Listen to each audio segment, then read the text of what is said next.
Halo sahabat sehat, saya Yohanes Sunardi seperti biasanya akan memandu Anda untuk hidup lebih baik dan lebih sehat. Ya, kali ini saya bersama Dr. Vina lagi. Halo dok. Hai, selamat jumpa kembali. Ya, ini kedua kalinya kita melakukan ini untuk menjadi berkat buat semuanya. Di edisi Yes. pertama yang sudah Anda lihat tentang Stay Beauty ya, at home, yang ini Stay Young ya. Jadi maksudnya begini, karena memang di dalam hidup ini semua orang ingin panjang umur, walaupun umur itu di tangan Tuhan. Tapi kalau kita boleh jelaskan sedikit bahwa kalau Tuhan bisa sebagai Bapak kita, tidak ada bapak yang mau umur anaknya pendek. Itu penting itu ya. Sehingga dia mati buat kita salah satunya ya itulah ya, itu iman Kristiani kita. Jadi intinya satu sih, panjang umur itu semua orang mau dan semua orang pasti mati, tapi jangan tergesa-gesa. Nah, itu yang sering saya bicarakan ya. Cuma ini yang harus diperjelaskan dulu, panjang umur di sini bukan berarti tetap muda ya. Panjang umur itu tambah tua, tapi kondisimu seperti anak muda. Saya ulangi lagi. Jadi panjang umur itu bukan nggak tua-tua, bukan ya. Di sini maksud saya panjang umur adalah tetap tambah tua, tapi kondisinya seperti anak muda. Kekuatannya, kecerdasannya, bahkan yang kita datangkan sekarang Dr. Vin, otomatis kita akan bicara soal cantikannya masih seperti anak muda, gantengnya masih seperti anak muda, ya. Seringkali kalau saya presentasi, orang-orang juga tanya, Pak kok masih ingat kimia-kimia, Bapak ini umur berapa? Nah, ternyata kecerdasan bisa dipertahankan. Malah dengan umur yang lebih panjang, kita lebih bijaksana. Menurut saya seperti itu. Nah, sekarang ini ada beberapa slide yang akan kita tampilkan dari saya dan dari Dr. Vin, tapi intinya kita akan belajar ya dari segala sisi. Salah satunya nanti dari gizi dan olahraga akan saya pandu, dari sisi terutama ini kecantikan, karena memang awet muda itu semua mau sih, laki perempuan, tapi perempuan selalu diidentikan dengan kecantikan. Ya, gitu ya dok ya? Iya, benar sekali karena memang kalau biasanya orang-orang yang udah tua dianggap nggak cantik lagi, makanya kebanyakan banyak yang cari yang lebih muda. Makanya kenapa kenyataan kan kok, makanya Iya, kenapa iya. sehat, cantik dan awet muda tuh harus sepaket, bukan cuma cantik aja tapi harus awet muda supaya kecantikannya long lasting jangka panjang. Nah, itu penting ya. Nah, di sini kita akan lihat slide. Tapi saya mau tanya-tanya dulu nih sama Dokter Fiana. Anda kan sudah kenal bagaimana dia ahli di bidang kecantikan. Nah, sekarang saya tanya lagi, Dok, sebenarnya bisa nggak jelaskan secara simpel aja sih tentang kulit, gitu ya? Karena kan mau tidak mau kita pandang dari sana ya. Salah satu awet muda itu dari kulit. Kalau kita mau kasih ilustrasi, mobil aja dilihat dari catnya kelihatan itu, ya. Nah, kulit itu saya sih hanya belajar gizi kulit ya, jadi saya nggak ngerti sedalam itu. Dok, tolong jelasin dok tentang kulit manusia sedikit aja deh, tentang Oke, fisiologinya aja gitu, anatominya oke. tuh. Oke, jadi gini, kulit itu terdiri dari beberapa lapisan, ada lapisan epidermis, dermis, subkutan, dan lain-lain. Jadi, kenapa kulit itu adalah barrier terbesar yang ada di tubuh kita. Kenapa kulit itu penting banget? Karena dia yang pertama kali kena panas, dia yang pertama kali eee, melindungi tubuh kita dikala misalkan ada serangan, contohnya dari, terpapar bakteri atau virus kulit yang duluan nyentuh biasanya kan. Nah, kenapa kita harus benar-benar menjaga kulit kita jangan sampai ada inflamasi atau ada luka atau apapun karena paling gampang kena bakteri atau virus pada saat kulit kita lagi luka atau meradang seperti itu. Nah, untuk bicara fisiologi anatomi agak terlalu panjang dan lama kayaknya satu sesi Zoom kita nggak bakal selesai-selesai ya kok ya. Jadi memang untuk bahas masalah kulit sendiri agak kompleks. Jadi yang paling penting kita harus tahu bahwa kulit itu harus terhidrasi supaya tidak keriput dan tidak cepat tua. Itulah kenapa banyak sekali tips yang bilang bahwa banyak minum air putih supaya awet muda, tapi itu benar. Pada saat analoginya kalau misalkan kita tanah, kalau kita sering siram dengan air, tanahnya subur. Kalau kita nggak siram dengan air, tanahnya terbelah atau kering dan pecah-pecah. Itu tandanya tanahnya tidak baik gitu. Itu tanda itu juga bisa dianalogikan ke kulit kita seperti Oke, itu. oke, oke. Seperti ini ya, kalau kita lihat aja nih gampang-gampangnya aja tadi. Kalau kita lihat musim kemarau, ya, itu kan tanahnya pecah-pecah itu, ya, Ya, tanahnya. Kita bisa bilang, oh lama tidak hujan. Nah, itu mungkin salah satunya betul. ya, analogi itu. Jadi memang Anda harus tahu tubuh kita ini 70% itu 60 sampai 70 ya, tergantung orangnya itu terdiri dari air atau cairan tepatnya. Karena itu kita ini kalau tidak memastikan minum itu bisa berabe atau jadi masalah. Kenapa? Kencing sudah pasti, ya. Lalu maaf, BAB sudah pasti. Belum berkeringat sudah pasti. Bicara sudah pasti. Waktu saya di Turki, hawanya dingin, jadi saya bicara-bicara, tiba-tiba bibir saya pecah. Saya terkejut, ternyata dingin juga membuat dehidrasi. Karena itu sifat humektan kalau di dalam pangan. Karena itu Anda harus tahu kenapa para perempuan, dokter, Anda ikuti yang seri pertama ya, Dokter Vin udah ngajarkan apa? Pakai lotion, pakai apapun di dalam ruangan atau apa di luar. Karena ternyata Dokter Viana, kalau pasien saya sakit ginjal, rata-rata itu maaf orang yang berada di dalam ruangan dingin. Karena apa? Sensor hausnya nggak ada nih. Tapi yang pasti dia ke toilet, sering ke toilet kan dingin loh. Terus dia minum kopi, diuretik, sering kencing. Nah, kalau maaf teman-teman kita yang kerja kasar di luar kena panas, tahu dia haus minum. Nah, teman-teman kita, nah, karena itu terhidrasi itu sangat penting. Musuhnya dehidrasi. Karena itu saya sering ngomong sama pasien, kalau bisa minum sebelum haus. Karena haus adalah tanda menunjukkan Anda sudah dehidrasi tingkat pertama. Ya, dan ini saya luruskan dulu sebelum habis ini Dokter Vian akan menjelaskan tipsnya. Anda kalau mau cek jangan salah ya. Seringkali orang cek air kencing, air seni itu nggak ngerti. Sorry, jadi Anda harus cari toilet yang memang dalam bentuk seperti tempat duduk. Dalam arti apa? Ada air di situ yang bisa menampung warnanya. Nah, kalau enggak nanti Anda hanya maaf nih, ada berapa laki-laki, terutama laki-laki nih ya, Dokter Bena ya, dia ke toilet, dia buang air kencing, dia lihat yang keluar dari saluran pembuangannya, bukan yang di bawah. Jadi warna tidak bisa dipantau waktu dia keluar, tapi ketika tertampung di bawah itu, nah itu baru dilihat warnanya. Itu sih kurang lebih ya. Nah, sekarang ini ada slide sedikit dari Dokter Vin dan dari saya yang kita bisa pelajarin ya. Nah, ini. Wow, wow. Ini Dokter Viana juga nih ya. Iya, aku sengaja pakai foto ini karena foto waktu masih muda. Oke, oke. Ini waktu zaman masih muda dulu. Enggak Nah, sih, enggak sekarang muda-muda. kita bandingkan dulu ya. Anda lihat pelan-pelan sebelum Dokter Viana, Dokter Viana jangan bicara dulu dok. Ini biar mereka membandingkan dulu. Kalau Aman. secara visual, ya ini saya, ini penilaian saya loh ini saya ya. Saya sebagai saya ya jadi dia ini narasumber kita kecantikan di dalam Health and Fit Indonesia, saya ini mentor kesehatan. Kalau saya ini ngomong saya aja ya sekarang ya. Kenapa?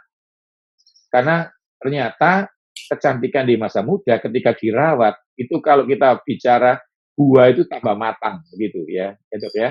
Jadi sebenarnya dijaga mungkin lebih bijaksana. Tadi yang kalau Anda ikuti seri pertama, dia bicara banyak tentang kecantikan dari dalam ya, itu mempengaruhi banget. Ya saya kasih ilustrasi analoginya, kalau kecantikan dari luar itu mobilnya, tapi supaya mobilnya itu kelihatan bagus, yang nyetir itu harus benar ya, ya itu kecantikan dari dalamnya. Dok, ini tips rasanya mereka sudah membandingkan ini dok. Nanti kita bikin polling aja ya. Saya sih pilih yang sekarang. Secara ini sudah ada gelar dokternya, lalu lebih pandai, lebih bijaksana, dan pasti ini lebih Ini udah ya. dokter loh waktu foto ini kok. Oh, sudah? Wow. Udah dokter. Berarti memang awet muda. Karena biasanya gini toh dok, kalau kita ini belajar nih, kalau kita di kampus kita mau lihat orang itu semester 1 sama semester 4 kan kelihatan dok. Kalau belum kena ujian, Ya. belum kena kelihatan itu lucu banget. Oke, oke, oke. Oke ya, sekarang ini ada 4 nih yang saya lihat olahraga teratur. Nggak apa-apa ini dokter jelaskan Anda dari sisi yang ilmunya dokter, nanti akan saya bantu sedikit. dari sisi Oke. exercise. Lalu ada hindarin stres yang berhubungan dengan materi. Karena begini ya, teman sahabat sehat semuanya, ilmu dalam ilmu medis, kesehatan itu dibagi banyak karena memang dalam banget. Sehingga nanti apa yang saya bicarakan dengan beliau pasti bertemu di titik tengah. Ya, jadi mental dan spiritual ini penting, nggak dibicarakan. Karena saya boleh kasih analogi sedikit ya dok. Kalau kita marah-marah, kita ngaca, pasti jelek loh dok. Ya toh, gitu ya. Iya kadang-kadang saya aja kadang ya emosi ada apa, bikin tugas sulit. Saya lihat siapa itu ya, Mas, bisa disadar saya. Waduh, bahaya nih. Jadi kalau kita senyum, kalau kita di TV dok, saya kan ngajar di beberapa televisi, itu kita ada namanya smelling voice. Jadi kita senyum dulu baru bicara. Misalnya gini nih, sahabat sehat, nah gitu. Kalau kita gini, sahabat sehat, gitu nih. Jadi intinya sebenarnya senyum baru bicara. Itu konsep-konsep ya, konsep-konsep menunjukkan bahwa apa yang dalam hati itu keluar, kebenaran hati itu, keluar apa yang kita bicarakan ya. Jadi siap-siap kita akan bicara ini sedikit mau tidak mau dengan tanpa menyinggung dari semua sisi karena semua pasti bicara soal ini ya. Oke, silakan dok. Iya, betul sekali. Jadi memang tips awet muda itu sebenarnya sudah banyak yang share, sudah banyak yang baca, sudah banyak yang eee, bagi ilmunya juga. Tapi di sini saya mau jelaskan segampang mungkin supaya sobat sehat, supaya teman-teman di rumah lebih gampang dan lebih bisa nyimak secara gampang. Kalau saya ngomongnya terlalu medis nanti agak susah gitu kan, Ya, siap. terlalu eee, banyak YouTuber, banyak, followers Instagram mungkin yang di bangku sekolah kan gitu. Jadi Ya, yang gampangnya aja gitu. ya, Yang pertama sih olahraga teratur. Kenapa harus olahraga teratur? Biasanya dengan olahraga teratur, metabolisme tubuh kita terjaga. Nah, pada poin tertentu, metabolisme tubuh yang baik ini akan membangun suatu perlindungan terhadap tubuh kita, terhadap kulit kita, sehingga tubuh kita otomatis akan terlihat lebih awet muda dibandingkan dengan teman-teman seumuran yang tidak olahraga. Nah, ini sangat berkaitan dengan uh, hindari stres. Nah, biasanya orang yang sering stres itu kelihatan mukanya cepat tua, kusam. Atau orang yang sering negatif thinking itu seperti itu biasanya ya, tapi tidak selamanya yang mukanya cepat tua tuh udah tua juga gitu, enggak. Nah, kemudian ada kaitannya juga dengan manajemen stres dan uh, psikologi masing-masing orang. Itu ada kaitannya semua. Nah, kenapa ini berpengaruh terhadap penampilan luarnya orang gitu. Orang yang selalu bersyukur, orang yang selalu berpikir positif, pasti dia akan mengeluarkan hormon kebahagiaan di tubuh kita. Nah, itu akan terpancar ke wajah kita gitu loh. Jadi mau tidak mau secara tidak langsung kita akan gampang terlihat awet muda. Beda dengan orang yang selalu bersungut, tidak selalu tidak bersyukur, pasti akan kelihatan beda mukanya. Kita bisa bandingkan gini, misalkan saya punya teman, dia tidak begitu cantik, tapi dia selalu senyum dan tertawa, akan terlihat jauh lebih cantik daripada yang cantik, tapi dia kelihatan angkuh, nggak pernah mau senyum, nggak pernah mau tegur sapa dan lain-lain. Itu sangat-sangat terlihat dari pembawaan. Jadi sebaiknya memang di mana-mana kita harus selalu senyum, harus berpikir positif, harus sukacita supaya emosional kita keluar yang baik, manage dengan baik supaya apa yang kita berikan kepada orang langsung lihat, oh iya dia cantik ya, padahal basicnya dia tidak terlalu cantik. Oh, makanya awet muda ya, soalnya dia orangnya baik, selalu senyum, selalu bersyukur, seperti itu. Di pengalaman saya pribadi sih, di dunia pekerjaan saya banyak yang jujur, banyak yang beranggapan kalau, dokter umur berapa ya? Gitu. Banyak yang memanggil saya selalu menyapa pasien-pasien saya atau orang yang datang kepada saya ibu. Ternyata mereka jauh lebih muda daripada saya 10 tahun. Jadi saya juga kadang shock. Jadi mereka suka tanya, dok apa tipsnya gitu loh. Saya cuma selalu bilang pakai produk yang benar. gitu. Jangan pakai racikan atau apapun, kemudian ya selalu berpikir positif, selalu berusaha bersyukur, manajemen emosi dengan baik. Tidak ada orang yang tidak pernah marah atau tidak ada orang yang sempurna dan tidak punya masalah gitu. Tapi bagaimana kita mengatasi masalah itu dengan tidak membawa ke dalam hati dan pikiran kita supaya tidak membuat wajah kita jauh lebih tua gitu, dan selalu beranggapan bahwa orang lain itu adalah teman kita supaya kita tidak selalu berburuk sangka dan bernegatif tinggi terhadap orang. Begitu sih dari saya. Panjang ya? Enggak sih, kurang itu. Sekarang kita ngomong nih, supaya lebih praktis ilmunya, gimana, apa sih yang dokter makan deh, ya. Oke. Dokter makan, atau yang dokter asupan gitu ya, selain multivitamin tentunya. Kadang-kadang kan kita memang minum multivitamin kalau kita nggak yakin ada sesuatu. Contoh nih, ada orang tanya sama saya nih, Pak Yo, itu apa gunanya suplemen? Semua sahabat saya dengarkan saya, suplemen itu mensuplai. Suplemen itu bukan replace, bukan mengganti makanan. Jadi Anda harus tahu, vitamin terbaik tidak bisa menggantikan yang dari Tuhan. Contoh, tablet vitamin C terbaik tidak bisa menggantikan jeruk, karena jeruk sebelahnya ada riboflavin B2. Kalau Anda mau menggantikan minimal minum 2, sedangkan di sebelah jeruk ada zinc juga, berarti harus minum 3. Kalsiumnya harus minum 4, dan 12, terusnya bisa minum 20 pil, ginjalnya bisa jebol. Jadi konsepnya satu sih, konsepnya. Anda makan jeruk, tapi kalau Anda yakin Anda pergi ke satu kota nggak ada jeruk, paling tidak vitamin C bisa diminum. Ya, itu yang paling penting. Nanti mungkin akan bisa dijelaskan lagi beberapa suplemen yang bisa diminum. Sekarang yang mau saya tanyakan adalah bagaimana dengan makanan-makanan yang menurut dokter, ya, nanti mungkin memang dari sisi gizi akan mungkin saya bahas lagi, cuma yang dari sisinya dokter, beberapa makanan yang dihindarin dulu, lalu yang menunjang. Nah, itu ya. Oke, silakan. Oke.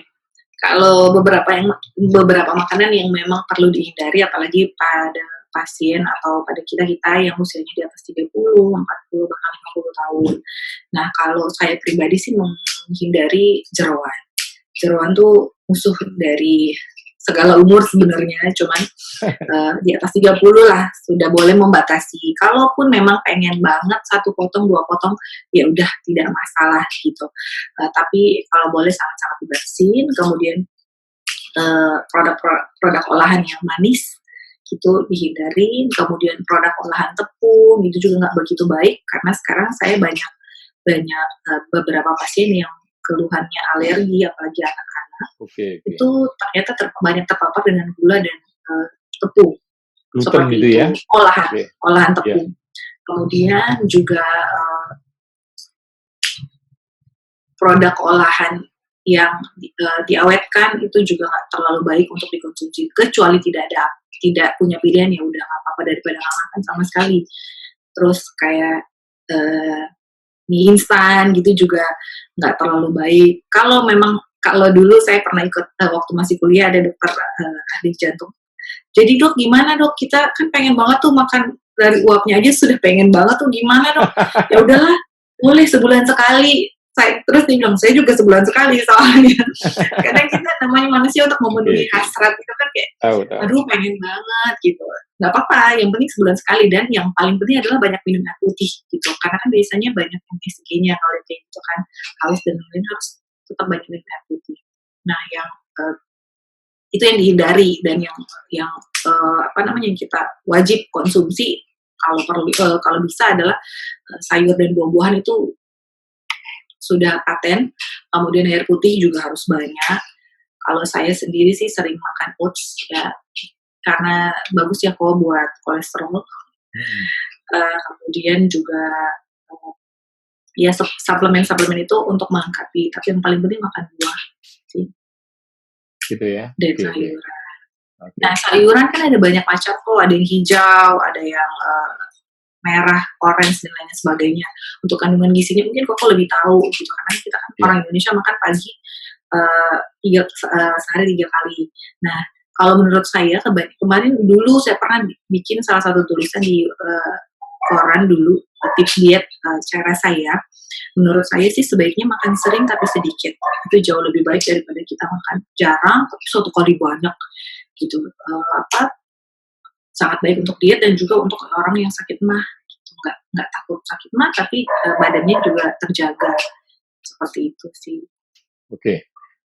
Itu semuanya. Terima kasih dok. Kita semua diberkati. Saya akan berusaha melengkapi sedikit dari sisi yang berbeda.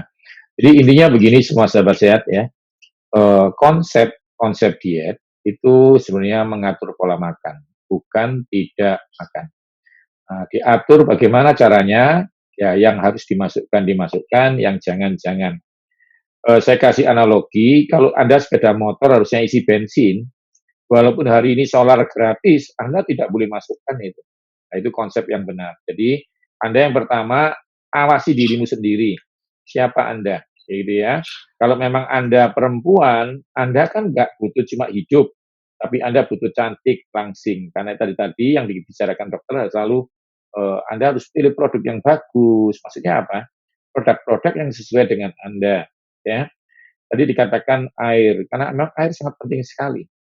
Anda boleh makan jeruk, Anda boleh makan ayam, Anda boleh makan apapun. Anda harus tahu salah satu penghantarnya adalah cairan tubuh. Karena itu cairan begitu penting sekali ya. Jadi itu luar biasa bagaimana, karena begini, apa yang terlihat di luar itu yang terjadi di dalam.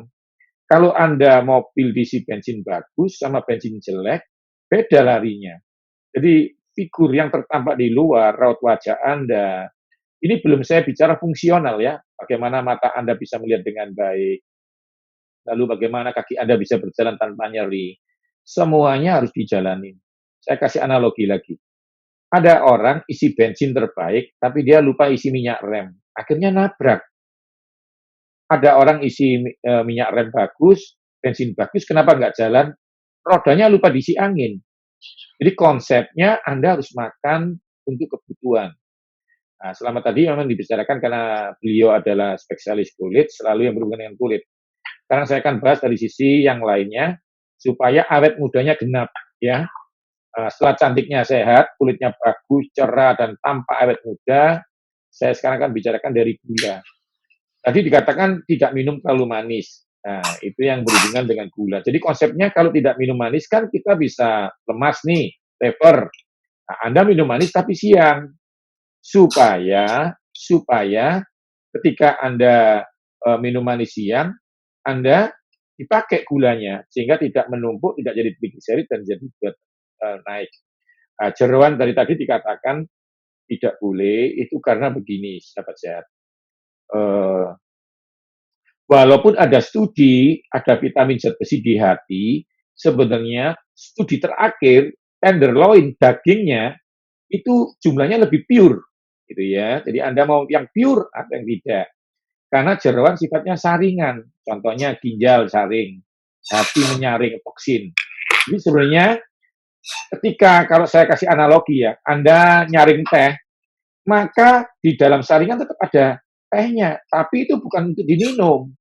Jadi jeroan walaupun ada studi mengandung zat besi tidak diminum karena bercampur dengan toksin. Tapi kalau Anda makan dagingnya lebih bagus. Ikan salah satu alternatif yang saya sarankan karena ikan mau tidak mau mengandung lemak yang baik yang dikatakan. Kalau nanti Anda ulangi lagi, Anda bisa lihat lagi di Stay Beauty, Dr. Vena sudah mengatakan bahwa ada minyak-minyak lemak yang harus dimakan karena ada masa-masa pertumbuhan. Bahkan kadang-kadang kalau terlalu kering, tidak makan lemak sama sekali, tidak mau makan karbohidrat, akhirnya kulitnya bisa kurang vitamin B.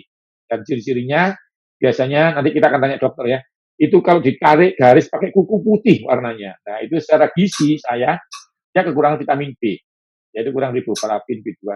Tapi intinya itu tidak baik kalau Anda mau bicara soal awet muda, jadi kulit harus bagus.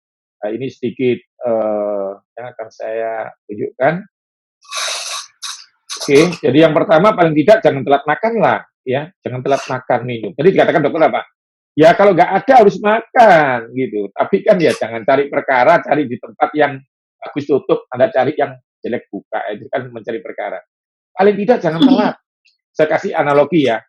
Pak, mobil saya ini bagus loh Pak, isinya ini Pertamax turbo, tapi habis, diisi premium dulu, supaya bisa jalan cari pom bensin baru untuk isi pertamax. Yang kedua, jenisnya harus benar. Tadi dikatakan jangan makan jeroan lah. Kalau makan mie instan ya, kalau saya bergurau nih, makan mie instan kapan itu Pak Yo? Ya nanti aja, kalau sudah gempa bumi aja. Jadi karena memang dia diciptakan sebenarnya untuk instan, untuk satu masa-masa, nggak bisa apa gitu ya. Nah, di pandemi COVID ini ada yang tanya, Pak Yo boleh nggak makan mie instan? Silakan. Tapi ingat, gambarnya telur, toh. Jadi makan mie sama telur. Nggak boleh mie sama nasi. Kenapa? Karena double karbohidrat membuat gliserid naik. Gliserid naik, maka kulitmu kusam. Ya. Yang ketiga, jelas komposisinya. Tolong ya, mie sama nasi jangan digabung. Karena kita masih punya budaya makan mie sama nasi sama-sama karbohidrat, akhirnya apa? Gliseridnya naik. Jadi kalau bisa dicampur sama protein. Lalu jumlahnya sesuai dan tepat. Ya, ini Anda lihat ya, 5J, saya dan Bugar Yoris Nadi itu maksudnya itu. Jangan banyak-banyak nasinya kalau malam, pagi siang silakan. Lalu jamnya teratur. Ya, tadi yang dikatakan Dr. Vienna pada aslinya terakhir beliau bilang apa? Teratur. Biasanya makan sarapan, ada makan siang, ada makan malam. Kalau Anda takut gemuk, ya makan malamnya jangan pakai nasi banyak-banyak lah. Ada sayur sedikit, ada lauk sedikit. Nah, itu ya yang dari saya. Dan ingat olahraga. Apapun olahraga Anda sih. Mungkin kalau masa pandemi Anda tidak ada kelas, Anda cari di YouTube. Ya, kelas ikutin aja sebisa mungkin. Atau ikuti YouTube saya, ada tentang panduan olahraga di rumah. Hanya itu sih. Sekarang ini sementara terakhir kita lihat kalau Anda mau berhubungan dengan Dr. Vienna ini beberapa Instagram yang bisa Anda lihat ya. Oke. Ini dua Instagram ini ya, Dok ya. Dua Instagram ini, Dok ya. Nah, kalau Anda mau sesuatu mungkin ada perlu tindakan-tindakan medis dari beliau atau kalau ada yang mau tanya-tanya konsultasi ya, tentang silakan, apa aja ya. boleh deh. Itu ya di sana ya. Oke, jadi ini Dr. Vienna di tempat praktek ini. Lihat nih, baca terus ini. Oke. Iya, tanpa terasa kita sudah bicara sedikit banyak tentang Steyong ya. Jadi sekarang kita mau minta dokter kasih tips deh, tips aplikasi berapa kata deh untuk membuat karena rasanya ini sahabat sehat masih belum mau putus. Tapi karena nanti lain kali kita bisa jumpa lagi dengan Dr. Vienna dengan materi yang lain. Karena materi kulit banyak banget, ya banyak banget.